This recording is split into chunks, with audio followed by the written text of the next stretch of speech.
Huh. Hope this is the right place. Hey, what's up, man? Oh, how's it going? Good to see you.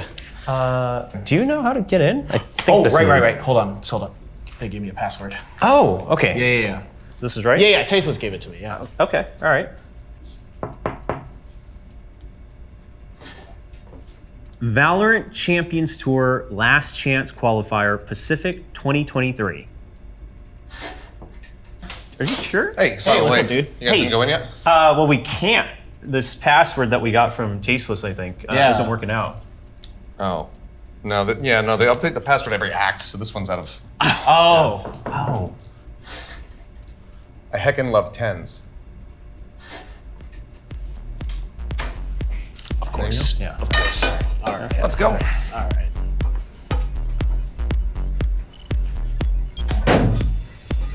Oh. All right.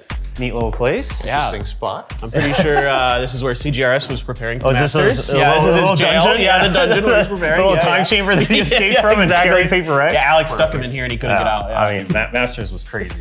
But it is time, obviously, Tokyo just finished, and we gotta wrap things back to Pacific. Obviously, we had a great year, and I mean, Paper X getting third at Tokyo helps, right? Kind of put that little cherry on top. First of all, before we go through all the teams, we have to remember what this is for, right? So this is for the VCT Last Chance Qualifiers Pacific 2023, and we do have a bit of an interesting format because there's only 7 teams. To summarize, basically what's happening is seed 10 through 6, they will have to go through a single elimination gauntlet style in the beginning, but then seeds 4 and 5, thanks to their performance, they will already have a bye into the double elimination section of this tournament at Last Chance Qualifier. But at the end of the day, it's all for that one spot to move on to champions.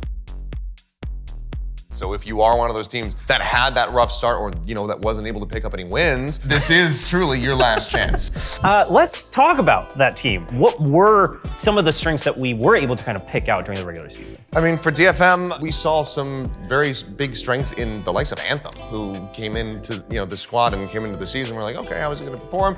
And I think that he was kind of one of their top performers. One of the big things that I'm curious to see, again, goes back to what does this starting lineup look like? Because this has been a team that has been tooling around with a lot of different things. Initially, we weren't seeing Soldam at all. Suddenly, we're seeing Soldam in. Then it was going to be Suggest out. Then it's Rada out, etc. With the time that they have they settled on a core 5 that will finally be able to get them that win and get them, into that next matchup in the LCQ to have that hope, that dream run to make it over to champions? Because if they could pull that off, then I think it's the storyline of the year. I think that would absolutely supersede CTRS helping to get Paper X into 3rd place at Tokyo. I think that would just take the spotlight globally. And players like Takajay and others really stepping up as well. We saw glimpses from them of brilliance. Takajay and that Viper at times looked really, really good, but we need more from DFM. Who do you think is kind of the main foundation for this team? If you had to pick one player that maybe you really should rely on as a core, maybe it's just because of the position they play, maybe it's the style they play. I mean, I guess Takajay's been kind of a solid controller. I always looked at him as like this guy who's a lot of times has been talked about as a cracked aimer. He's the guy that has some of the best mechanics in the region. I'm looking to him to kind of step it up and have good performances on that back line for DFM. I know you had mentioned Anthem obviously on the scoreboard, looks pretty strong. Is that kind of who you would be looking at? I think so, just given that he is the IGL, he is the one who's trying to make these shot calls, and I think that if he's able to clean up in that regard and be able to really guide the team, we already know that he can just put bullets through people's skulls. We also know that he can have some nice calls, but if he can make that a bit more consistent, then perhaps that's going to be good enough for them to be able to finally get those wins. Let's talk about another team that actually didn't show that much promise in the beginning and really was a late bloomer, so to speak, Talon. Yeah, I mean, Talon was having a tough time in some ways similar to DFM, where they're trying to figure out who's playing what roles, trying to get Pat reintegrated into the roster, trying to situate themselves in terms of who's IGLing, who's doing all the various things for the team that need to be done. And yes, eventually they did find it, but it was kind of too little too late. We saw Pat playing pretty much as many roles as RB has played throughout the season. At the beginning, they were really trying to figure out what do we integrate him on, and then at the end, it just kind of came to the same conclusion that I think all the fans were hoping for, which was Pat playing Duelist. We got to see him playing the Raze, a couple rounds on the Jet as well, and it looked excellent. And I can't help but wonder, had they just done that from the start, maybe he didn't have his confidence back because he recently had his wrist surgery and whatnot, but Maybe. Like you guys mentioned, once they started to figure out roles and things like that, we saw that Talon was still a team that understood their own color, right? Their own style of aggression, their own style of set plays, a little different than the DRX or the Paper Rexes that we already have in Pacific. But they kind of like to take a lot of these high-risk, high-reward kind of all-in style of plays. And, you know, when you have players like Pat or Garnett, it works out. Now, let's talk about specific kind of players that you think really stand out. I mean, I guess we're all talking about Pat. He's always been the superstar. Do you think, though, that that is the center of this team? Jit boys. Ooh, I like that you brought this up. Or if Sushi's back in, I'm also fine with Sushi. But one of the boys. One of the boys. One of the boys. I think that his utility timings are absolutely top notch, as well as his fragging. And when we are in this very aggressive mid-round pivot-centric meta where you have to be able to react on the fly, having somebody who's got great util lineups that has great timings is absolutely paramount. So I think that Jit Boys is going to be one of the most valuable people on this team. So I'd really like to talk about a team that I think we're all really impressed with, that really just kept getting better and better and better throughout the year, to the point where we thought maybe they'd be one of the teams going to Masters, and that's RRQ. Global Esports. Oh, okay. You know, I was racking my brain too. I was like, what is it? Global Esports, RRQ, TT, like. But I think RRQ probably one of the best of the bunch in terms of like improvements throughout the year, what we saw with them. I was really excited to see them just get so much better towards the end. Going into lock-in, didn't have a strong showing. Elox says, okay, you know what? We didn't play like we normally do when we're scrimming, and everyone goes like, yeah. You always look better in scrims, whatever. But then they showed how they do actually look in scrims. The performances that we were seeing from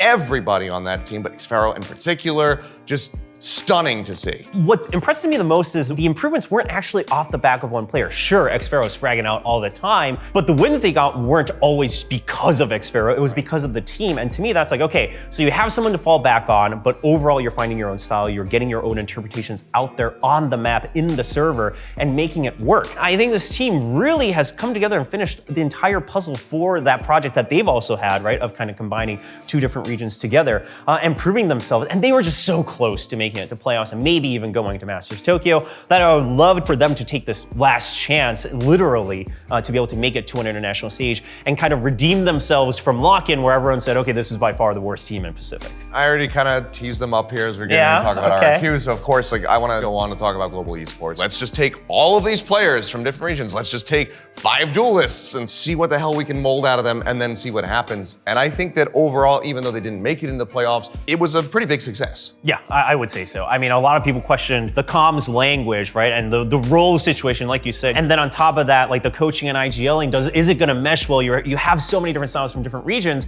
But quite frankly, I mean, the coaching staff and then Aaron as the IGL, they've really figured out a way how to handle this entire squad. The player that I want to discuss for this team, which I think has to be SK Rossi, as much as I would love to say, oh, it's Aaron for his calling, because, you know, he's always been good on the defense, but we're seeing him trend up on the attack. I think it has to be kind of centered around SK Rossi, because when he is fired up, when he is right there playing alongside the likes of Texture, Bazzi, etc., who've been fragging out of control, the team does look unstoppable. They look like world beaters. We're nearly able to take down DRX towards the beginning of the season. But I can only hope that with the downtime, they've been able to work with Rossi to make sure that he does feel more comfortable, that he is willing to make for more calls, to go for more aggressive and selfish plays that are backed up by the rest of his squad. Because if that is the case, then I think Global absolutely a contender to be able to make it over to champs. Yeah, and I think the follow-up for me, I think the obvious person would be Munyet. How nuts he was throughout the year, right? I mean, just absolutely phenomenal throughout the year. There's no other word to describe the way he played. They literally gave him the nickname on the team, Demon Yet, right? The Demon Munyet, and he's just like so good. But the player I actually am really curious about is Batsy, because if this is initiator meta, he's got to be the guy. We saw some great performances towards the end of the year from him. I think he needs to be the guy that's reacting to SK Rossi when SK Rossi calls for plays. Okay, the next team we got to talk about is, again, one of the Japanese teams. Unfortunately, we didn't get to see either of them at Masters Tokyo. However, there's still a lot of hope for kind of the team that always represented Japan, which is Zeta Division. And I just want to add, Chamber got buffed, so it's looking like it's a bright spot here for Zeta Division and Laz if he goes back on the Chamber. I mean, that, and we also did see some moderate success from Chamber at Masters Tokyo, particularly coming down to that final. We saw on Bind, EG coming out with a Reina Chamber composition. Yeah, wonky. A bit bizarre for sure, but we were seeing some decent value found from the Chamber, but we'll have to just wait and see. I think that if he can get back onto a pick like that, that could be a big boon for them, but at the same time, he was also looking a lot better and more comfortable on Initiator by the end of the season. I think it would be a nice little little cherry on top at the end of the season if we can get to see them in front of the champs crowd. You got to give Laz the opportunity to do what he does best, and that's frag out. And he is their best player. I mean, when he's on, as good as Depp is on the jet, on the duelist role, Laz is the superstar. Laz was the guy that was getting them over the line last year at Reykjavik. So you got to put Laz in positions where he can utilize his natural gifts that he has. I actually want to focus on a different player for that exact reason, is Depp, right? When he frags out, I mean, he is at the top of the board. I mean, he was topping a lot of the different stats during Pacific as well. And because of that, a lot of other competitors and coaches I've heard has also kind of picked him as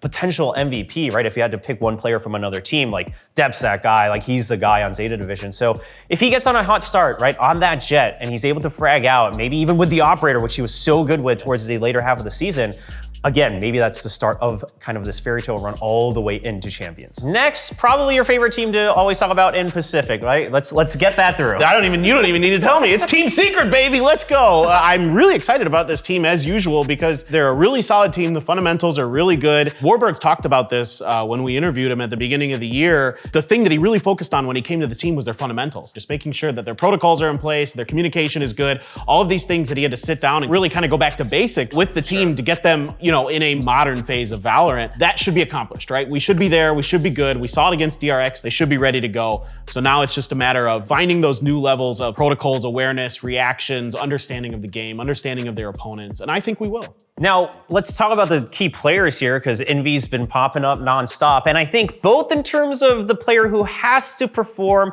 and has continued to perform, we gotta focus on Envy, right? We've been talking about Initiator meta, he's playing that Initiator. He's been one of the hottest fraggers that this team has had, and he's one of the younger talents that is gaining this confidence. If he can continue that streak, start off strong, set up his teammates while fragging out, I mean, that's the entire package that you could hope for. I mean, I don't disagree with you, but I disagree with you. Because the person that I want to see, again, talking about initiators, is Jesse Bash. Are you going to play something other than Sova? Because now you can play on a Fracture. Yeah. Okay, we're good. We've done it. I'm fine with that. Calm has shown us that Sova on Fracture, good. But even Calm does not play it on maps like Lotus. Yes, they've had some good trap plays in the past, but they either need to invent so many more trap plays on Lotus, or they need to just get him shifted over onto a different pick, because teams will have been able to study every single setup that they go for on that map by now. So do you innovate, or do you just put him on something that's a bit more stock standard that he can still thrive on? That's what I'm going to be curious to see. All right. This is the last team. Yeah. It's Gen G. Okay. I like Gen G. I love the players on this team, but just pull at my heartstrings at every twist and turn throughout this season, because it's this hot start. We're like, okay, Gen G, the performance at Lock-In versus Loud. Gen G's looking like the #2 team here in the region. And then again, they still just kind of stumbled at the end. So I have a mixed relationship with Gen G. I am hoping that they show us the team that kicked off this season. So the player that I'm really keen about for them coming into the LCQ is TS. You just can't get away from TS, right? Team Secret. Team Secret, yeah, that's it. Look, I think for TS, like, he had a really good start to the year when the whole team was playing well. It seemed like everything was going great. He was playing great. He's calling great games. The comms were good. And as soon as they lost that one match, just everything fell apart, and that can't happen again. So that has to be on him, not only as the IGL, but as like the leader. He's the oldest player on the team. And also I'd like to see him be back on like the Brimstone on Fracture and things like that, because his Brimstone is really, really good on that map. So I need to see Gen G be willing to kind of go with, what was working, because I don't know, that Fracture change-up that they had didn't really. How about TS back on Sova? How about TS back on Initiator and then Sylvan? You were just telling us we don't need to see so much Sova earlier. Okay. If it's TS on Sova, I'm more than happy. Because we've seen so much Sova from Jesse Bash, and I've seen none of it from TS. I think what we're all agreeing on is clearly a very good team, really good fundamentals, good calling when it's working out, but we need to see changes. Yes. Yeah, we need to see changes to the composition, changes to the ideas of Valorant, basically, here for Gen G. So we talked about all the teams, and of course, as is tradition here on VCT Pacific, we gotta make our predictions. And here's the thing, we've seen the potential, and we've seen kind of the 2% that they're missing, right? Fine. So which team brushes up? I'm going Zeta. I'm going Zeta Division. I just feel like maybe they'll start playing Chamber, Labs will start fragging out again, 10 will be back to normal, Depth's just a monster. That's my logic. I would love to see Global, because I think that they had such a strong run back. I love that Aaron really started getting a lot stronger on the attacking side of calling, and I think that with them kind of figuring out the starting roster by the end of the season, I think they can absolutely get it done. Yeah, this whole time I'm like listening, I was actually kind of hoping that Thinking you would. desperately. Well, no, because I have a team that I want to predict, but this team has claimed that I have cursed them every time I have predicted them, which is, you guys, which is RRQ, Yeah. right? Yeah. And now that I've put it out there, I'm going to stick with it. Yeah. I mean, I can't be upset with either of your choices. I think that Yes. honestly, Yeah. no matter No, which it's team so ends up hard. making it, I think that there's going to be a lot of potential there for them to find some upsets over champs. Well, that's all the 7 teams that will be playing here at Last Chance Qualifier Pacific. Don't forget to tune in on July 18th. It goes all the way through the 23rd, so 1 full week of action to determine who will be the last team from Pacific joining the rest over at VCT Champions in LA. I wish I was first. You gotta go for your boomer bros, man. I mean, but I can't pass up on Manette. I mean, it's just you he's- could. No, but you absolutely can.